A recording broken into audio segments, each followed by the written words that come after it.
Yeah, so we met at MIT a long time ago, and we've been working on projects together for a while. And the first time we came across the problem of offline expertise was during our master's at MIT. And we were looking at emerging markets and how information just isn't online. But over the years after that, we've built many other products which focus on established markets as well. And it's just the same problem over and over again. So we thought, can we make a product which can stop people from reinventing the wheel and really be flexible enough to let people get access to offline expertise really easily? And today we're going to talk about these things. First we're going to go over the motivation, and then our actual solution. And we're going to get into the technical details of exactly what Proffer, our product, is, and how it runs a search through experts. And it's going to be interesting, so let's see what happens. Yeah, I think we have a small enough group today that we can make this pretty interactive. So just raise your hand if you have questions at any point in time. There's a Q&A at the end, you don't have to wait. So just raise your hand and we'll call on you. So let me take over for a bit. I want to just start out by setting the stage for why you would want an expert network.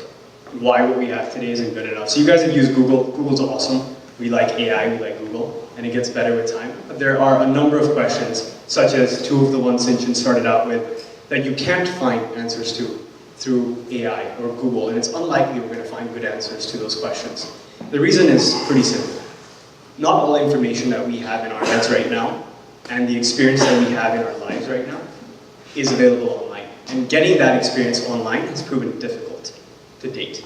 And it will continue to be difficult even when we have large data sets, because it will always be certain goods that are experience goods rather than search goods that are better left up to human beings to evaluate and to consider. So we can go pretty far in building systems if we can figure out how to incentivize human beings to come online and share that expertise with other people. These are just some of the examples of questions that we've been thinking a lot about. I'll start with the last one because it's very relevant to this audience. We've had a lot of debates in the community for various protocols on how do we decide how governance should work on the blockchain. What kind of a mechanism should we use? There's a lot of talk on using tokens for deciding who gets to vote, using the amount of tokens to decide how much that vote should count. A lot has been research into this space, and we're very excited to see that. It's an interesting question to think about. How can we leverage expertise, not just token value or things you can purchase, to influence decision making, both in crypto use cases as well as outside of crypto? So the other two questions you see up there is, in the matchmaking or dating scenario, who's the right person for me? Sure, you have Tinder, you have a number of apps that try to help you with that, with big data, with algorithms. Humans are still pretty good at experiencing something and deciding based on that. What's the bug in my code? A lot of these questions, you'll find that incentives become the element that has been a bottleneck. So for example, what's the bug in my code? Yeah, there's Stack Overflow. Stack Overflow is really good. We use it all the time, and people can help you find flaws. Problem is, there's this concept of an opportunity cost for an expert that's helping you. And for simple questions, that opportunity cost is pretty low. But if you start asking for something more than just Q&A, if you start asking for education, you start to find that people want to be compensated either through social or financial means or a combination of the two for providing that expertise, for coming online and providing that expertise. Sinchan was working for a while on the matchmaking space. I've been working for a while in the education space, so we arrived at this problem from different scenarios. We've built products before, and what you're saying, I think, is right on, that we want to, blockchain provides us some interesting opportunities to build protocols that take care of the messy stuff. And in this case, it's a lot around incentive design.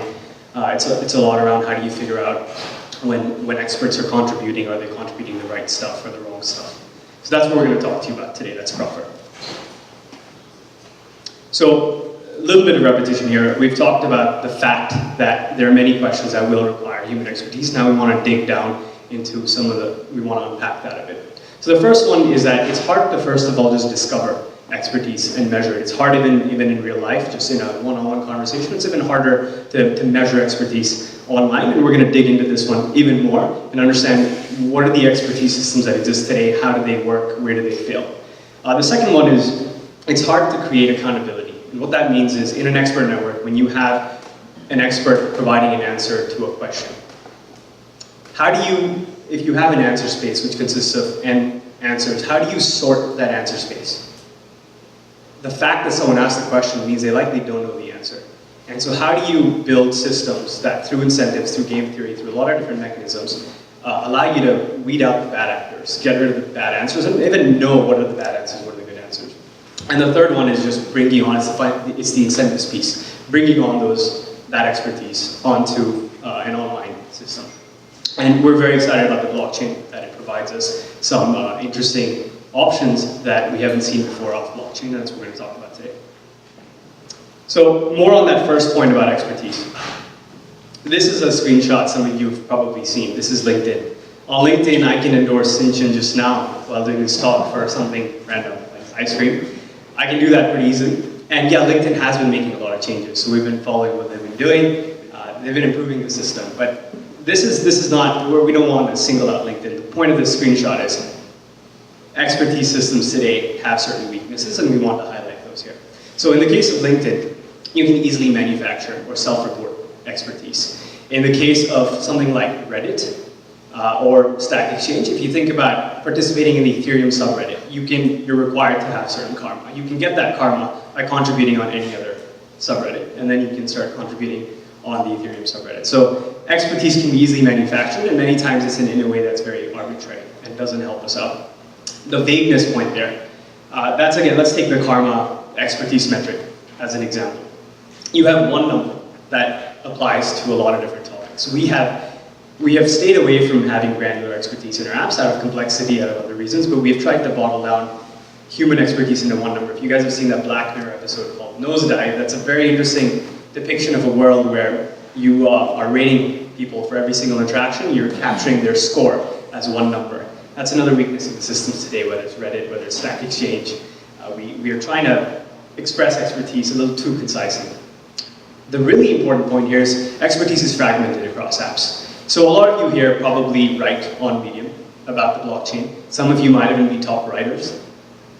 Now, if you have to start a new channel, let's say if you just are getting on Twitter, for example, I don't have much of a Twitter presence, I do write on Medium, but if I want to get on Twitter, I have to start from scratch, building a presence. And all of us, as users of applications, find that we have to rebuild reputation when our reputations exist in other platforms, and we're not able to port those over. There have been projects, like Clout, a few years back, that have tried to allow you to transfer expertise or collect it in a common place, but we have not succeeded in building a common store of expertise that has network effects across use cases, across applications. And finally, those of you, anyone here comes from academia, PhD, or has participated in peer reviews or has had papers peer reviewed, so you might know what we're talking about here. The peer review process has gotten a lot of criticism.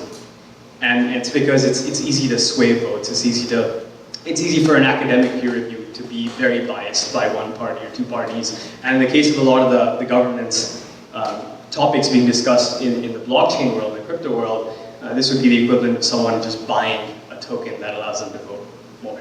And so what we wanted to think about was, where is expertise broken and how can we fix it? And so so this is kind of the overview of what we are building at Proffer. And the very first and very fundamental tier of our solution here is we're building a global expertise bank. And so just take each of the 4 points that we discussed as problems in the last slide, and we are trying to solve all of those with an expertise bank. An expertise bank is a global store of expertise across apps, across use cases. It is shared across all of them. And it improves over time, and we're going to talk about the mechanism for how that happens using a real query as an example. The second piece is skill-weighted peer review. And what that means is we want a way to be able to determine objective correctness for subjective answers. What that means is right now when you have experts answering questions that no one knows the answer to, we need a way to reward experts or penalize experts, and we need a metric on the basis of which to do that, which is fair, which is directionally correct. And so that's what the peer review process is supposed to do, and we'll walk you through that one. And the third piece is an incentive structure that is not just based on money, financial incentives. It's based on two orthogonal vectors here. One is the financial piece and the other is expertise. So let's dig into this. We'll start by Global Expertise Bank. This is just a very high-level, user-friendly depiction of what that might look like. It's going to be slightly more complicated, but the idea here is each user address has expertise that is being stored in a decentralized manner across different topics. And there's a lot of interesting thought behind how do you design the topics. and what other information would you need to store, how would you store this on the blockchain given the gas costs associated with storage, and a lot of interesting projects looking at making things like this easier. We have been coming at it top-down, thinking about the need, thinking about the solution, and then the implementation of how would you build something like this on the blockchain with IPFS, IPNS, etc. The second piece was skill-weighted peer review. So just take a moment and look at this. You have 3 answers here. Let's just assume there was a Q&A that happened, the 3 answers in the answer space. What you see here is the answers. There's a concept of a skill backing each answer. So think about, let's just take an example, and let's say that Sinchan asked me a question and I answer it. My skill seeds the skill backing for that answer, and then everyone who upvotes it, their skill gets added to it, and everyone who downvotes it, their skill gets subtracted from it. So at any point in time, you can look at the skill backing of any answer in the answer space and treat that skill backing as a view of the peer-reviewed correctness of the answer. But it's not just a vote-based peer review, it's an expertise-based peer review, because you're adding not just 1 and subtracting 1 for each vote, you're adding the expertise of the person and subtracting the expertise of the person. So what you see at the bottom, there's a concept of a net skill backing, and we're going to walk through an example of how using net skill backing plays out in different scenarios. All right, Sinchan, you want to talk through some use cases? Yeah. So we mentioned some of the stuff about governance and even some of the other questions we can answer using Proffer. But we want to give you a high level of not just what we can build, but what our basic roadmap is. So as Anshul mentioned, we started off with a top-down approach, kind of seeing, hey, like, if we can really make this usable to a lot of people, how does that work? Like, what kinds of use cases can developers build on top of Proffer? And this is a foundational protocol. Like, we're not just building one app and putting that out there. We're building a protocol that other dApps have to build on top of. It's somewhat of an API built on the decentralized app stack concept. And the first ones we started off with were actually in the middle segment, the consumer segment. So we were at the Coinbase hackathon really exploring what we can do with Proffer. And so we were building on Toshi, which used to be called Token. And we built 5 apps in 5 days, and those are the apps right there. And they kind of highlight what you can do with Proffer. And each of them were meant to test a different aspect of Proffer. So Proffer Jobs, for example, is recruiting. So a company asks, should I recruit this person? And what happens then is a lot of different recruiters, both amateur and professional, can put their input in there with their expertise values backing each answer. And what's interesting about that is that's something you can scale with. You can imagine a system where you can have 1,000 people reviewing a potential job candidate. And there's other scenarios here which work with smaller use cases. So Proffer EDU, you don't necessarily want 1,000 people answering the question, why is the sky blue? You just want a few answers and you want the right one to show up really fast. And so there is a time element and you don't want it to scale that much. And so that's kind of an example of where we started off at. And it's just been kind of going in 2 directions. One is the crypto core, which is seeing, hey, like right now, building out this protocol, who can we partner with and what kinds of applications can we get started with right now? Because the consumer scenario, there aren't too many recruiters on blockchain protocols right now. They might be onboarded soon enough, but till that happens, we want to make sure that we're building with the community and making sure Proffer can scale to different kinds of use cases. So the first one, community consensus, it goes back to governance. So let's say Ethereum is trying to decide, we have like 5 improvement, upgrade protocol proposals, which one should we use? And so a lot of the ones that we're seeing, even from Tezos and other guys, it's really numbers based. So you ask, hey, should we get this one? And if 80% votes correctly for that, then we're gonna go with it. But we wanna say that, hey, if Vitalik is saying we should really not go with it, and 100 people are saying, let's go with it, but their expertise values are like barely anything, they just joined Ethereum, then we want to make sure that the voices are heard correctly. And Proffer will let you do that. So you can ask, hey, which one of these proposals should we take? And you're going to get an answer which has expertise taken into account. Crypto advisory is somewhat similar, but more for day-to-day roles. So everyone has advisors in the crypto project space. And so we were considering, hey, what if you could crowdsource that and actually get expertise-backed advice from people in the community? And we have, of course, our moonshots. These are just really cool things to think about. So you might have heard about futarchy, this concept that governance can actually be done by not only taking into account what the community believes in, but also what experts feel will actually cause impact and do the right things. So even in America right now, if we would have relied maybe not on numbers, but on expertise, then we might have had a different type of government right now. So it's really an interesting concept, and judiciary is the same kind of theory, where in a lot of countries out there, including India, we have a lot of court cases backing, like a huge backlog. Right now, if you try to sue someone in India, it's going to take you 10 years before that court case is actually heard. How do you speed that up? And if you can use expertise, so like law is not something you just want to put on Odesk or something and get random people to say that, hey, that guy's guilty. You want expertise to be involved, but at the same time, if you can crowdsource that, if you can go through a court case trial on Proffer, on blockchain, with expertise involved, and at the end of the day, give the judge something that, hey, this is what the witnesses said, this is what the cross-examination was, please make a verdict now, instead of sitting in court all day long, listening to both sides do it. And so, there's some fun things there, and we really want to get started with crypto core, then go on to consumer, and then one day maybe moonshots would happen, but it would require some extensive cooperation from governments. So yeah, this is an example of one of the apps we made on the token platform. This is the education app we built. And so it's simple. You can sign up as a tutor or as a student who's asking questions. And this is live on the Toshi App Store, so you can just go online if you have the app. Toshi is an Ethereum browser, chat-based, that Coinbase has published. It's, I guess Status is a similar project. You can download that, you can look at Proffer Edu's @Proffer Edu and try it out. There's also Proffer Health, there's Proffer Pair, which is the matchmaking example, Proffer Jobs, which is for recruiting. The idea for all of these is using some sort of an educated wisdom of the crowds with financial transactions.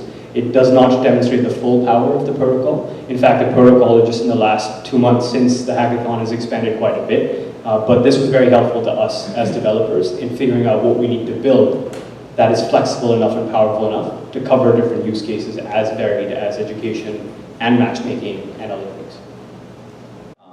So yeah, I'll get started with the example of how a Proffer search runs. And this is where the details are going to come into light, and we're going to get into the incentive structures that happen. And you'll see that there are two main kinds of incentives going on. One are financial, and the other one are expertise-based. We want people's skin to be in the game, and so let's get started. So we're going to do a very simple, why is the sky blue question. So let's assume the seeker, the person asking the question, is a student, and our responders are tutors who know something about physics or maybe not. And we'll use the expertise bank to fetch out the right answer. So the first thing that happens is, the seeker can say, hey guys, I'm going to give you some money and start off this pool with which we can reward people who are correct. And for a student, this could be something really small, like maybe $1. In recruiting scenarios, it can be $10,000, which is usually what a recruiting fee is like.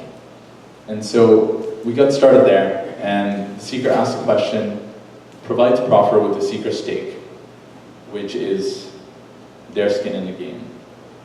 And then we get into responding to a question. And so what's interesting here is that every time someone responds to a question, they actually have to put their money where their mouth is. Here we see there's two things happening. We're actually submitting an answer. Each of these responders are submitting answers. And they're each backing the answer with some skill and money. And so answer stake is equal throughout. One person can't bet higher that they're going to be right. And the other guys can't, take advantage of that. The skill backing is also out of their control. It's based on what their expertise is in the topic of physics. And so Can I just add one thing? Mm-hmm. So each answer has its own skill backing, and the other thing you should keep in mind is when a question comes in, responders can respond in one of two ways. This is the previous slide. They can either contribute a new answer, or they can upvote or downvote existing answers. They can't do both. Yeah. You may go into it later, but how are skill skills like seeded or bootstrapped on? Yes. Let's take a moment. We don't have this in our presentation. Let's take a moment to address that. It is on some of our blog posts. So the protocol is capable of working straight out of the box with everyone's skill bootstrapped to 0. That said, we think a powerful expert network is not starting bootstrapped to 0 for everything. Now just take some use cases, for example, like health or law. We have an app out there right now called Proffer Health. And on Proffer Health, people have been asking some really serious questions like, I have a chest pain, what do I do? And right now there's no sort of filtering of the experts, no checking of what expertise they have on that app. But this just highlights that for some use cases, it's crucial that even from t equals 0 to t equals 1, you have a bootstrap expertise for this subset or cluster in the expert network that isn't starting at 0. And there's been a lot of literature out there from people like Andrew Miller and like a lot of others who've been studying expertise, governance, things like that, that says maybe a combination of onboarding people with non-zero expertise through a human interaction and building a protocol that gets better with time is the right way to go. So in this case, that would mean in cases like law and cases like health, we onboard physician networks through some off-chain, like offline existing expertise metric. Could be years of practicing, could be the certificates they have. This is an interesting problem altogether, but the short answer to your question, short question actually, is we want to do a combination of bootstrapping by onboarding existing networks with existing expertise and running off of expertise equals 0. Does that answer? Any ideas? It seems like the onboarding piece could be game. And it seems like the most fragile part of the network. Yeah. Yeah, so I think that goes back to the question of this topic.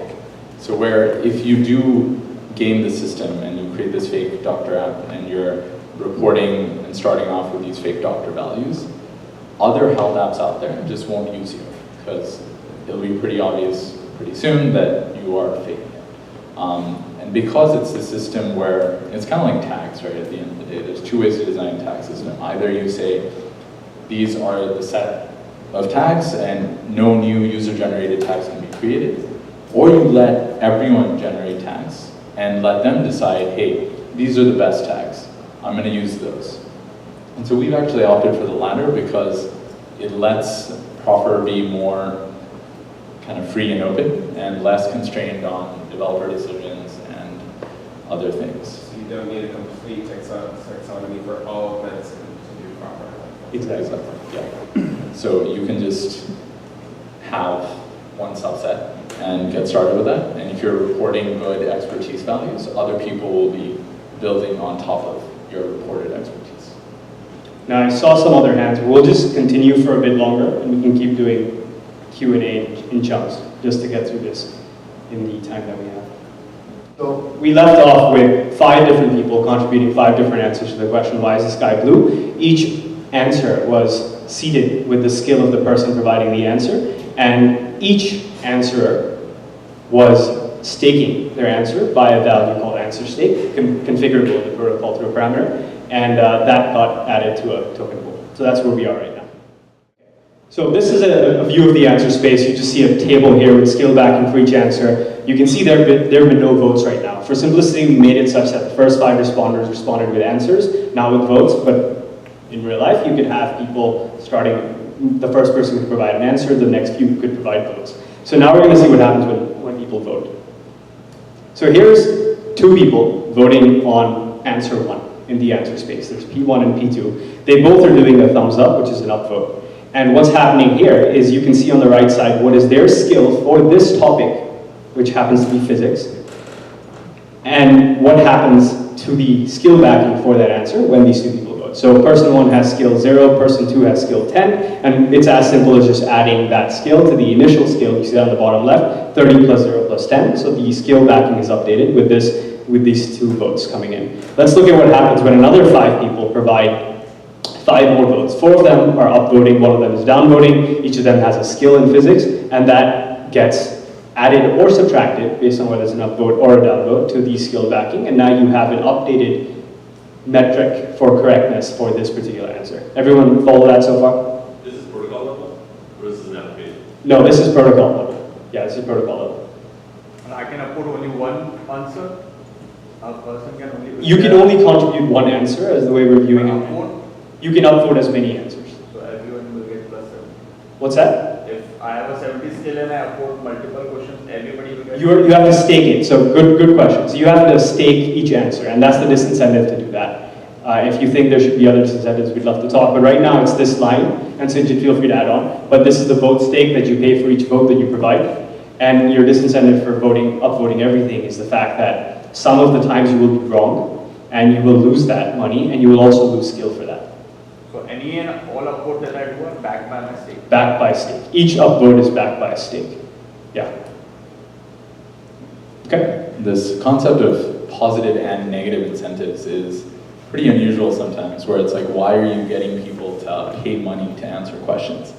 But a lot of research shows that this is really good because it puts their skin in the game. They're actually worried about, hey, should I answer this correctly? Should I not? They're going to work harder to actually answer correctly. And because this is a configurable parameter, you can vary how confident they have to be about their answer just based on what you set the answer stake to be. So if you say it's $100, like, I better be sure of my answer. But if it's 20 cents, then hey, it's okay. I'll do more of a gamble. So yeah. Right? So this is how voting works. Now we have an updated answer space where you can see the last two columns are populated with upvotes and downvotes, and you can see the math for skill backing that has happened. The gentleman who asked, this was protocol level, these computations are happening on the protocol, and you'll at the protocol level, and it happens at once, like at the end when the query is closed, and we'll get into the architecture diagram, and you can give us feedback on that when we get there. This point here is, the main thing you need to focus on in this slide is the two bold lines. There is a configurable parameter that we want to bring attention to, and it's called the judge of correctness. And the best way to explain this is to present two use cases where it's going to be a different value. Let's take a dating app or matchmaking app, as frivolous as it might sound. When you, in a matchmaking app, let's say where you are trying to get, where you are getting matched through wisdom of the crowds to a lot of other people, the person asking the question, the seeker, should be the person who decides at the end of the day whether this match is a yes or a no. Like, do I want this match or do I not want this match? Same thing in the jobs scenario. If you're getting suggestions for what company you should be considering, or a company's getting suggested candidates, they should be able to decide yes or no, do I want to interview that candidate or not interview that candidate. In that case, the seeker is the judge of the correctness of the suggestions that were provided by the community, because they make the call, do I interview this person or not? Do I date this person? Do I not? In another case, where you have a lot of subjective answers that the person asking the question doesn't know the answer to, let's take law, let's take health, let's take education, the one you were seeing, we have this peer review process that we hinted at, which means the judge of correctness is the community.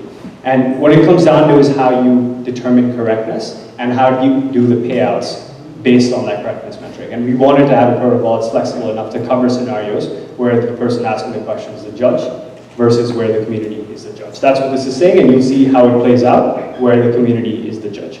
So this is the answer space. And you can see at this point we have the skill backing calculated for each of the answers, and in some cases it's less than 0. And in this case, the threshold value was 0, based on which the community would decide what is an incorrect answer. So based on the heuristic that negative 70 is less than 0 and negative 15 is less than 0, we decide that Jenny's answer and Brett's answer are incorrect. And again, this is only because you see at the top, the judge of incorrectness is set to peers. If you had said that to seeker, the seeker would decide what is an incorrect answer. In this example, the judge of correctness is set to the seeker, meaning the seeker sees a bunch of answers and chooses one of them to be right. So it's configurable, and in this case, answer 2 is the one being right. What we've done now is we've done a peer review based on configurable parameters where the judge of correctness was the seeker and the judge of incorrectness was the peers. And what remains to be done is the payouts of not just money, but also skill, such that our expertise network underlying this gets better with time, and that people who are experts are getting higher expertise numbers, and people who are not are losing that. So in this case, let's discuss the ground rules for how you decide payouts. And they're pretty simple, they're written here. You should lose money and skill if you contributed an answer that was judged to be incorrect, or if you backed an answer that was incorrect, or if you rejected or opposed an answer that ended up being correct, and vice versa. You should gain money if you are if you're providing the right answers and backing the right answers.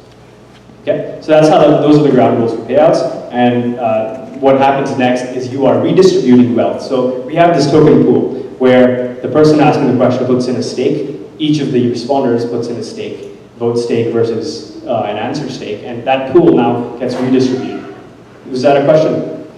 I guess I'll. You want to wait till the end? Yeah, I'll wait. Thanks, thank you. Over here? Did you have a question? No? Behind you, okay, all right. Yeah, and one thing that's interesting on this slide, and even on the last one, when we had set the judge of correctness to be the seeker and the judge of incorrectness to be peers, we ended up with a couple of answers that actually hadn't been decided on at all, which is interesting because they were right in the sense that, hey, it is because of physics. So we can go. So that's answers by Joe and Andrea. Yeah, and we don't want to disincentivize you, but just because someone else gave a better answer than you. And so this kind of gets into the subjectiveness part of things, where multiple people can give correct answers. And it could just be that, hey, one guy was just better at writing his answer, like Sam. And so we don't want to penalize Joe and Andrea. And so what happens is that they get their money returned, whatever stake they put in. And so they get their stake returned. And the people who are right, they end up earning money. The people who are wrong, they lose money and skill. So, yeah. All right, so we're going to zoom through this last part. What happens after the answer responders, providers have been rewarded is the voters need to be rewarded. And I'm going to skip through the slides, but the way it works is if you voted for an answer that was correct, you get rewarded. If you downvoted for an answer that was correct, you lose skill, and vice versa. So votes, if they back the right answer, they get skill. If they back the wrong answer, they lose skill. Okay, so that's the end of our talk formally. Wanted to end on time. We love the fact that you guys asked so many questions, and also people who are experts in the space providing their insight on the better ways to build this and architect it. So really appreciate that. We'd love to talk to you offline. Thank you.